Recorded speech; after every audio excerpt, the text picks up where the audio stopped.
Hi friends, welcome to tech travel Telugu. Friends, ఈ వీడియోలో Bajaj Pulsar NS 400Z purchase చేయాలా లేకపోతే డామినర్ 400 పర్చేస్ చేయాలా అనే దాని గురించి డిస్కస్ చేద్దాము. ఎందుకంటే రెండు కూడా బజాజ్ షోరూంలోనే అవైలబిలిటీలో ఉంటాయి. బజాజ్ షోరూమ్కి వెళ్ళంగానే మీకు రెండు వెహికల్స్ పక్కనే కనిపిస్తాయి అనమాట. ఈ రెండిట్లో ఏ వెహికల్ తీసుకోవాలి అని చెప్పేసి చాలామంది కన్ఫ్యూజన్లో ఉంటారు. సో ఆ కన్ఫ్యూజన్ అయితే ఈ వీడియోలో పోగొడతాను. మీరు స్కిప్ చేయకుండా లాస్ట్ వరకు చూడండి.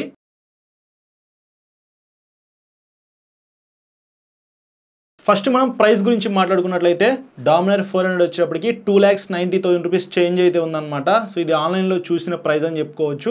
మీరు ఎగ్జాక్ట్ ప్రైస్ తెలుసుకోవాలనుకుంటే మీకు దగ్గరలో ఉన్న బజాజ్ షోరూమ్కి అయితే వెళ్ళండి. NS 400Z వచ్చేటప్పటికి 2,35,000 నుంచి 2,40,000 రూపీస్ మధ్యలో అయితే ఉందన్నమాట. దగ్గరగా 50,000 రూపాయల డిఫరెన్స్ అయితే మీరు నోటీస్ చేస్తారు ఈ రెండు వెహికల్స్ మధ్యన.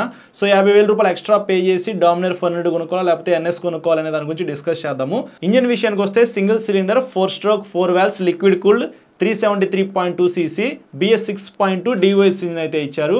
40 PS power 35 Nm torque generate చేసే ఇంజిన్ అయితే డామినర్లో ఉంది. సేమ్ ఇదే ఇంజిన్ NS 400లో పెట్టారని చెప్పుకోవచ్చు. మీకు పెర్ఫార్మెన్స్ పరంగా డిఫరెన్సెస్ అయితే ఏమీ ఉండదు. రెండింటిలో కూడా సేమ్ పెర్ఫార్మెన్స్ అయితే ఉండేది, ఎందుకంటే రెండింటిలో కూడా సేమ్ ఇంజిన్ ఉంది కాబట్టి. రెండింటిలో కూడా మాన్యువల్గానే 6 స్పీడ్ గేర్ బాక్స్ అయితే ఇచ్చారనమాట. అలాగే ఓపెన్ చైన్తో లభిస్తూ ఉన్నాయి. మీరు ఎవ్రీ 500 కిలోమీటర్స్కి చైన్ అయితే క్లీన్ చేసుకోవాలి, లేకపోతే త్వరగా పాడైపోతాయి అనమాట. ఇంకా మనం బ్రేక్స్ విషయానికి వస్తే రెండింటిలో కూడా మనకి సేమ్ బ్రేక్స్ అయితే ఉంటాయి. Front 320mm disc brake, back side 230mm disc brake అయితే ఇచ్చారు. బ్రేక్స్ పరంగా మీరు డిఫరెన్సెస్ అయితే ఏమాత్రం నోటీస్ చేయరు. సేమ్ బ్రేక్స్ అనమాట. డ్యూయల్ ఛానల్ ABSకి సపోర్ట్ చేస్తాయి. కానీ back side 240mm disc brake ఇస్తే బాగుండు అనిపించింది నాకు NS 400లో. సేమ్ డామినర్లో కూడా మీకు కొద్దిగా చిన్న డిస్క్ బ్రేక్ అయితే ఉంది. మేబీ ఫ్యూచర్లో అప్డేట్ చేస్తారేమో చూడాలి. సస్పెన్షన్ కూడా సేమ్గానే ఉంది బ్రో. ఫ్రంట్ సైడ్ మీకు 43mm up side down suspension అయితే ఇచ్చారు. బ్యాక్ సైడ్ నైట్రాక్స్ మోనోషాక్ అయితే ఇచ్చారనమాట. సస్పెన్షన్ కూడా మీకు సేమ్గానే ఉంది. బాగానే పెర్ఫామ్ చేస్తుంది, అన్నిట్లో డౌట్ అయితే ఏమీ లేదు. కానీ టైర్స్ దగ్గర మీరు కొద్దిగా డిఫరెన్సెస్ అయితే నోటీస్ చేస్తారు.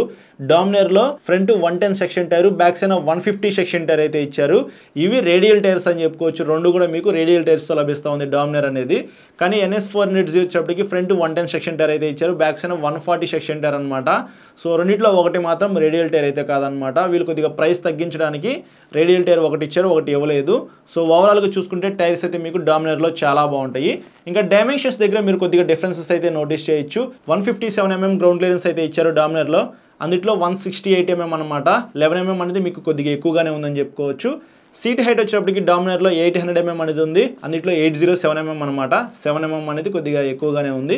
ఫ్యూయల్ కెపాసిటీ డామినర్లో 13 లీటర్స్, అందులో 12 లీటర్స్ అయితే ఇచ్చారు. 1 లీటర్ కొద్దిగా తక్కువ ఉంది అందులో. వెయిట్ విషయానికి వస్తే 193 kgs డామినర్ ఉంది, 174 kgsతో NS అయితే ఉంది. దగ్గరగా 19 kgs అయితే మీరు డిఫరెన్సెస్ అయితే నోటీస్ చేయొచ్చు. సో డైమెన్షన్స్ పరంగా చూసుకున్నట్లయితే నాకు మాత్రం NS 400Z అయితే బెస్ట్ డైమెన్షన్స్ ఉన్నాయనిపించింది.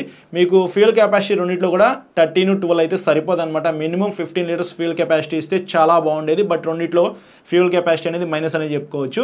ఇంకా లైట్స్ విషయానికి వస్తే రెండిట్లో కూడా మీకు మొత్తం LED లైట్స్ అయితే ఇచ్చారు. సిగ్నల్ లైట్స్ కానీ, బ్యాక్ సైడ్ టెయిల్ లైట్ కానీ, హెడ్ లైట్ కానీ మీకు మొత్తం ఎల్ఈడీతో లభిస్తూ ఉన్నాయి అనమాట. ఫీచర్స్ విషయానికి వస్తే fully digital black and white console ఇచ్చారు డామినర్లో. అదే NSలో చూసుకున్నట్లయితే ఫుల్లీ డిజిటల్ కలర్ కన్సోల్ ఇచ్చారనమాట. సో ఆ రెండు కూడా డే టైమ్ విజిబిలిటీ చాలా బాగున్నాయి. మంచి ఫీచర్స్ అయితే ఉన్నాయన్నమాట రెండిట్లో కూడా. డామినర్లో మీకు డే టు డే లైఫ్లో ఏవైతే ఫీచర్స్ కావాలో అవన్నీ ఉన్నాయని చెప్పుకోవచ్చు. బ్లూటూత్ ఉంది, స్లిప్పర్ క్లచ్, ఇట్లాంటి ఫీచర్స్ అయితే ఉన్నాయి. కానీ మీకు NSలో ఇంకా ఎక్స్ట్రాగా ట్రాక్షన్ కంట్రోల్ అయితే ఉంది, USB ఛార్జింగ్ సాకెట్ ఉంది, హజార్డ్ లైట్స్ అయితే ఉన్నాయి, adjustable clutch and break levers అయితే ఇచ్చారు, రైడింగ్ మోడ్స్ కూడా ఉన్నాయి. ఇట్లాంటి మంచి ఫీచర్స్ తో మీకు NS 400Z అయితే లభిస్తూ ఉంది. ఇప్పుడు డామినర్ కి ఎక్స్ట్రాగా 50,000 రూపాయలు ఎందుకు పే చేయాలి అనే దాని గురించి మాట్లాడుకున్నట్లయితే బ్యాక్ సైడ్ మీకు ప్రీమియం స్వింగ్ ఆర్మ్ అయితే ఇచ్చారనమాట. చూస్తానికి చాలా బాగుంటుంది. అదే NSలో చూసుకున్నట్లయితే బాక్స్ టైప్ స్వింగ్ ఆర్మ్ అయితే ఇచ్చారు. చూస్తానికి మీకు అంతా బాగోదు అనమాట. రెండు పక్కన పెట్టి చూసుకుంటే మీకు కొద్దిగా ప్రీమియంగా డామినర్ అయితే ఉండిద్ది. నెక్స్ట్ డిఫరెన్సెస్ ఏంటంటే టైర్స్ అని చెప్పుకోవచ్చు. మీకు మంచి టైర్స్ అయితే డామినర్లో ఉన్నాయి, రేడియల్ టైర్స్. సో కొంచెం కాస్ట్లీయే ఉంటాయి టైర్స్ అయితే, అందుకని మీరు కొంచెం అమౌంట్ అయితే దానికి పెడుతున్నారు. దాని తర్వాత డిజైన్ అనమాట. మెయిన్ డిజైన్ కోసం మీరు ఎక్స్ట్రా అమౌంట్ అయితే దానికి పెట్టాలి. బజాజ్ వాళ్ళు కొత్తగా డిజైన్ చేసిన వెహికల్ కాబట్టి డామినర్కి స్పెషల్ అట్రాక్షన్ అయితే ఉండిద్దని చెప్పుకోవచ్చు. అదే NS 200 చూసుకున్నారనుకోండి, బ్రేక్స్, సస్పెన్షన్, ఇంజిన్ ఆల్రెడీ ఉన్నాయన్నమాట. వీళ్ళు కొత్తగా R&D అయితే చేయాల్సిన అవసరం అయితే ఏం లేదు. NS 200 ఫ్యూయల్ ట్యాంకు, సీట్స్ అవన్నీ ఆల్రెడీ ఆ కంపెనీలో ఉన్నాయి కాబట్టి జస్ట్ అట్లా బిగించి తయారు చేసిన వెహికల్ కాబట్టి మనకి ప్రైస్ అయితే చాలా తక్కువ వరకు అయితే ఉందన్నమాట. కానీ మంచి మంచి ఫీచర్స్ అయితే ఇచ్చారు.